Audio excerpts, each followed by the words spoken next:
Morning glory and evening grace, America. I'm Hugh Hewitt. Ben Domenech is in the house. He is the host of the Big Ben podcast. He's editor-at-large for The Spectator. He is also a Fox News contributor, and he is a weekly guest as we look over, and boy, this was a week. Ben, I'm going to go in reverse order of importance of the story. Okay. It matters who wins in New Jersey and in Virginia, but I actually want to start by asking about Maria Bartiromo because I enjoyed your interview so much. She's pretty fabulous as a guest. I don't know her. But Well, it's funny. I don't mean to age anything, but I feel like I have been watching her for a very long time, and I've never really seen a conversation with her that was all that lengthy. And so I specifically asked for when I was going up to New York to record the show to get a chance to talk to her, and I was happy that she was generous with her time, especially after doing a show for 3 hours. And it was just, I thought it was just an interesting conversation because it's one of those roles that's pretty unique within the business, and to hear how somebody approaches it, I think is an insight that I wanted to have myself, and it shows why she's such a pro. well, I did morning drive for 9 years, almost 10 years, which means getting up at 3:45. And on the West Coast, it meant getting up at 2 a.m. And her discipline is like iron discipline. And I know. she has to prep all the markets. So it's actually harder than political and news talk because she's doing, you can't be wrong. You can't even be off a little bit. You're not shading of opinion and that kind of thing where it's like, oh, well, it's close enough. And so it's one of these things where, she has to be, very, very disciplined on it. And while, I don't know about you, Hugh, but, I get up early enough. The fact is that 4:30 or 5, I'm fine, but 2 is like, that's No, well, at 10 years is all you can do it, and it's dog years, but she's been doing it forever, and it's a fine conversation. That's an ad for the Big Ben podcast. Go and get it. Thank you. Let's now talk about our state, Ben. I get back next week. I'm going to go down and vote in person for Winsome Sears and Jason Miyares, and I'm looking forward to it. But don't think I've seen anyone other than Joe Biden have a bad as debate as Spanberger had last night. She utterly froze. It's funny because I was taking care of the putting the kids to bed, and so I came in about halfway through the debate, planning to obviously rewind and watch the beginning. And I came in right as she was dealing with the questions about school-related policy. And I immediately was like, oh, my gosh, she's acting like a robot. It's incredible. And then, of course, I see the clips from before, and I go back and I watch the whole thing. It was just an absolutely terrible performance. I don't know that it's going to matter at this point. I hope that it does, because I think that any voter who tunes in, cannot help but come away and say, who is this person, where they've kind of built in a lab? And there was just so much weird body language there and everything else. Look, I am a fan, obviously, especially, of Winsome and of the Attorney General, and I look forward to, seeing how this thing turns out. And it certainly has been closing in the last couple of weeks. You cannot, say that the narrative around this whole thing has not changed and changed dramatically. And you see it in the local ads, by the way, that are going up during sporting events and the like, which you may not be seeing currently.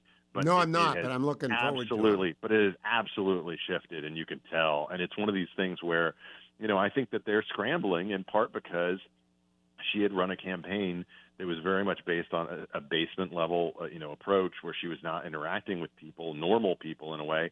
And I have to say, shout out to the moderators in that, because they were really kind of saying, wait a minute, you didn't answer the question. Here's the question again, and they kept putting it to her.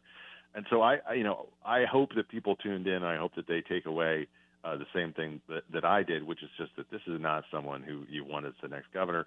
And again, I would just reiterate, if you are not calling on Jay Jones to resign from this situation, to step down from being in this race at this moment, my assumption is that on some level, you think that what he said was acceptable. You can say that, well, I'm happy that he apologized, he was wrong to do it, something like that. But still, this should be definitively unacceptable for anyone seeking public office, especially as a leading law enforcement officer, in that role as Attorney General in the Commonwealth of Virginia. And I think that that's just a slam dunk argument, and I hope that it makes a difference in that AG race. And I was very pleased when Ro Khanna yesterday, who comes on the program at a fairly regular interview, said it's disqualifying. That's all a It is. Democrat needs to say is it's Yeah, disqualifying. They don't have that's to all you have to pound say. him. And if you say that, if you could say that, then I can respect you. If you Yeah, can't say that, then on some level you're saying there is some way that I can squeeze my brain into thinking that this is still acceptable because they have the right letter after their name, and that's correct. just I mean that's absurd. All right, now let's go up to So Jersey. I had Jack Chitterelli on yesterday. He's got the body language of a winner. Now, that is an odd thing to say in politics, but I've been doing this long enough. He's at least thinking he's going to win right now. Doesn't mean you're always going to win, but you can tell when someone's defeated and they're just putting in the work. He thinks he's going to win, Ben. What do you think?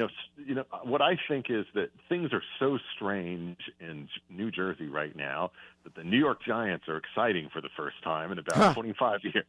I can't remember them being exciting before. You watch, but I'm just like stranger things have happened. I do think though that there's such a built-in advantage, especially in the mail-in. That he is going to have to climb, a pretty steep height to get there. But there seems to be a lot of positivity, and I'm wondering whether there's going to be some late closing activity that benefits him based on some of the things that are happening in the broader world. And in the sense that that race, I think, has more. I think the race in Virginia has more to do with local issues. The race in New Jersey, I think, might have more to do with national and international issues.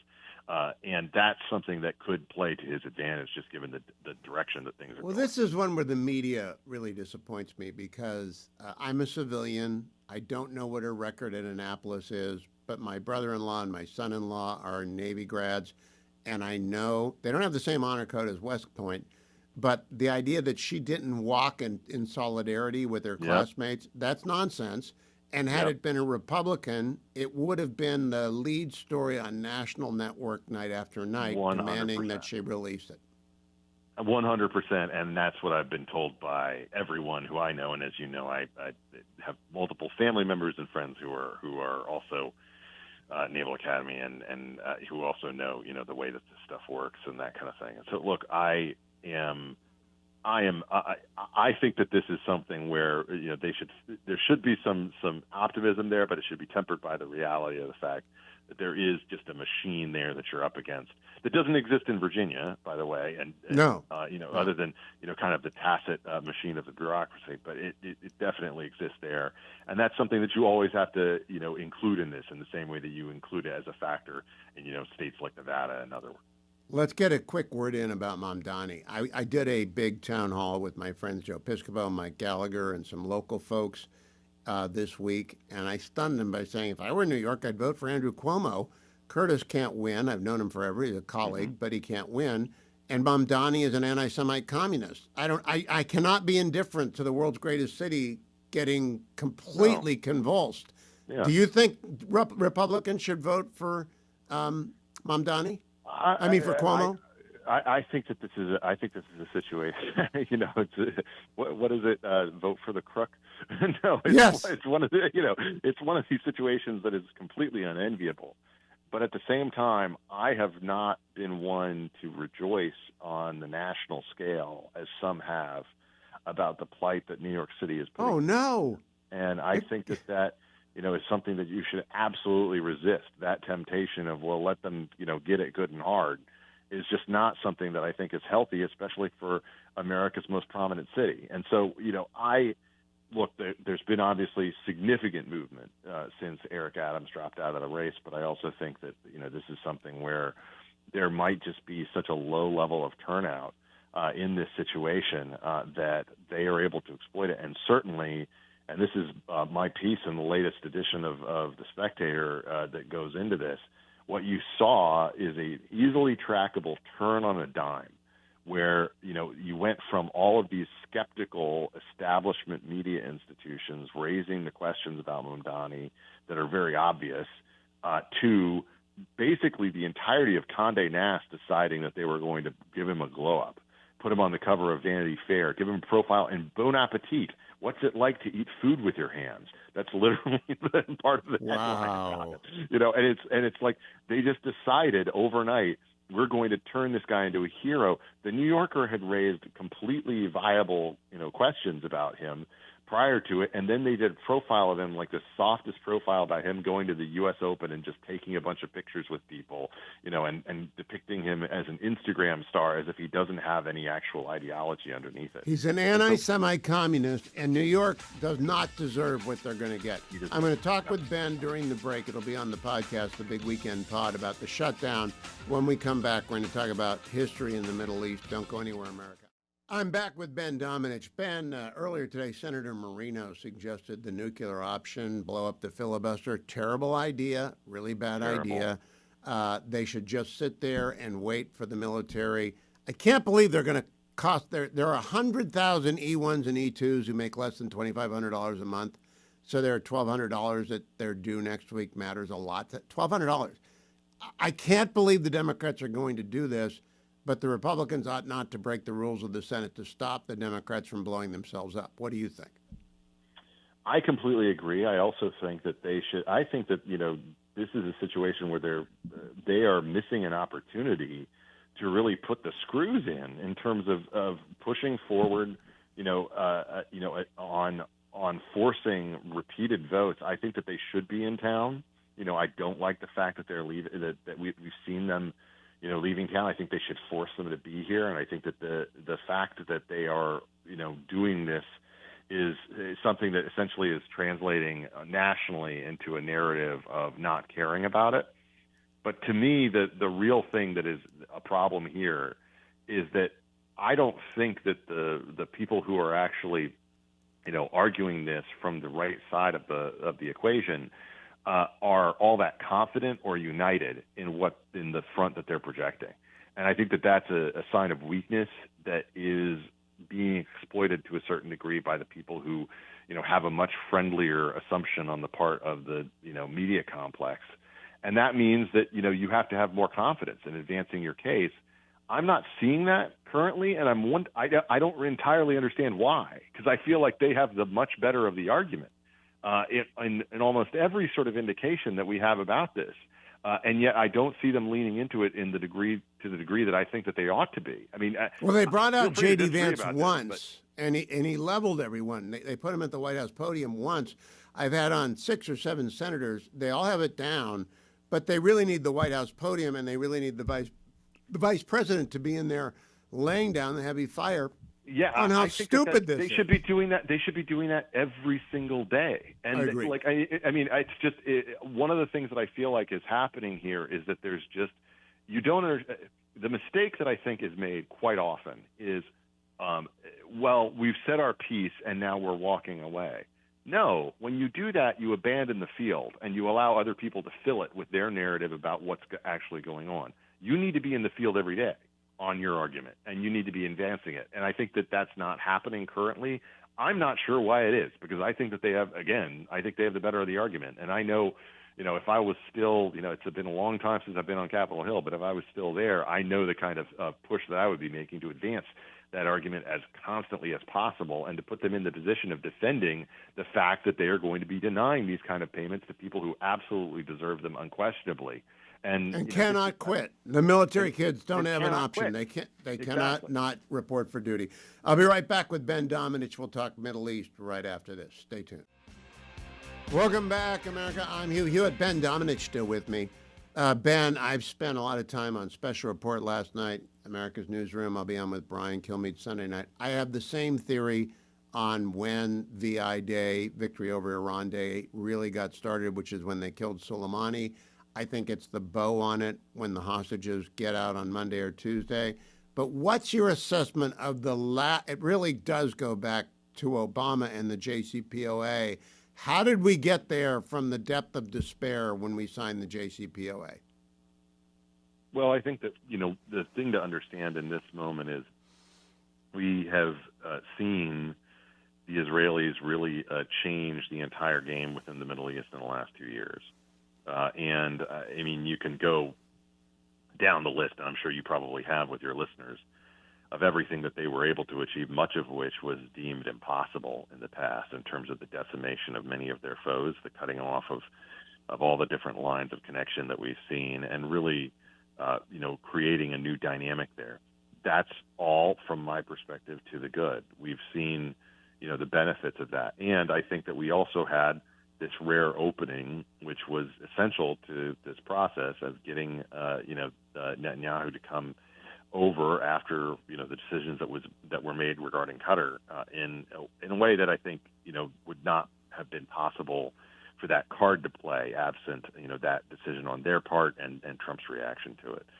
At the same time, I think that we have to be very honest about the degree to which, Hugh, that this argument has shifted within the West, and that has crept into, often fueled by paid propaganda, unfortunately, the next generation of Americans.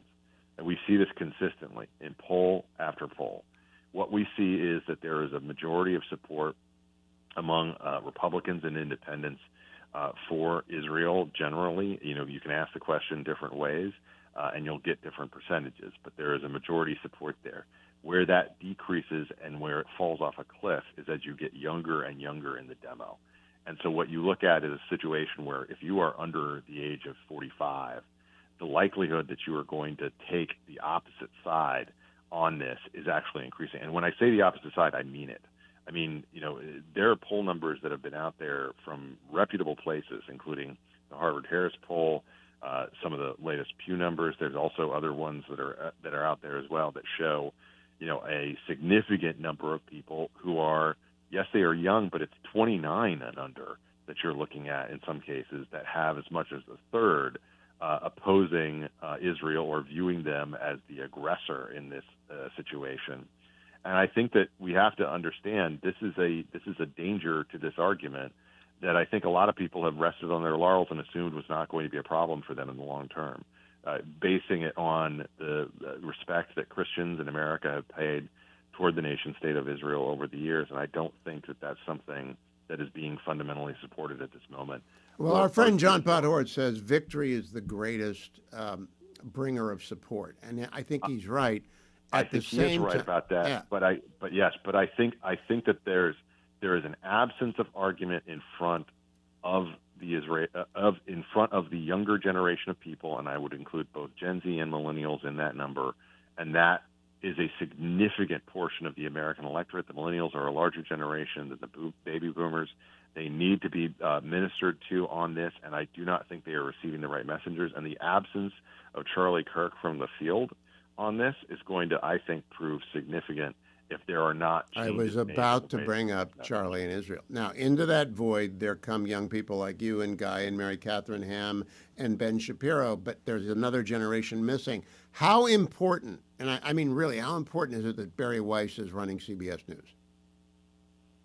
If you look on the one hand, I will say it is of huge significance. It is a representation, I think, of the long overdue fact that these institutions were no longer catering to even the middle of America. They weren't even catering to lean right. It's more like you've lost the plot completely. And the fact that it renders people insane to see her celebrating this new deal wearing a CBS Sunday morning hat is something that gives me great joy. But at the same time, I think it's still about proof in the pudding, and you got to do it. And it's a hard job to do. I mean, when I was at CBS for 4 years, Hugh, you moved a desk, and it was like, well, what would Walter Cronkite think of that? And it's just one of these situations where the place is so ossified that it really needs something to upend it. I think that's what she's supposed to do. I think she's been given the authority to do it, obviously, by this new team that owns it, and I think it could prove to be very significant, but it has to prove that way. And part of the problem here... And Ben, I got a question for you. You've been around news organizations. Ossified is the right term. There are a lot of contracts that you'll have to eat, but if you want to change something, you have to go fast and you have to break things, and you get less than a year. We watched what happened to Chris over at CNN. He took too long. He got rid of Don Lemon. He was trying to be gentle. You can't be gentle if you want to change the culture of a place. No. You've got to smash it. Do you agree with that? And I think she understands that. Having lived through the experience that she did. I don't know her that well. I know her as a colleague, but I would just say this is an opportunity that is of significant import for the country. It's not just about one news organization. It's about reframing the way that we view media in this country. And I think that it redefines the Overton window if it is done well and done expertly, but it's going to require manpower to do it. and I hope that she has the right people. She's been a good picker of people. A lot of them are people who, let's just say this. She hired more than half of a dozen of my former interns. And so I have There you go. confidence in her capability when it comes to picking people. Well, I do believe if you know people who are working for her, like Douglas Murray and Eli Lake and people like that, I just think she obviously has antenna for talent. So, Ben, I want to finish with the Nobel Prize. It's silly, but it's also a diagnostic tool. If people are happy that Donald Trump didn't get the Nobel Prize, or they're citing the deadlines, what the Norwegian bureaucrats didn't even do that. If they're happy that he didn't get it, isn't that a sign of TDS? Oh, totally, 100%. And also, it's one of these things where, I mean, come on, you had after this deal was announced, you had so many different people coming out who said, hey, I may have hated everything else, but this is, something that is truly historic. At the same time, it's not something that I think, even if he had gotten it, I think that people would have just found ways to besmirch it. And ultimately, it's the historical record that matters. And, that's one of the reasons why it's one of the most laughable aspects of the Obama presidency in retrospect. So, look, yes. I appreciate why it's happened the way that it has. But look, when the John Meachams of the world are saying, hey, you got to hand it to him, then, that I think is enough. End of the case. Yeah, Ben Domenech, have a great weekend. Follow him at X at B Domenech. He is over at The Spectator. And make sure you listen to the Big Ben podcast, especially the interview with Maria Bartiromo this week. Thank you, Ben.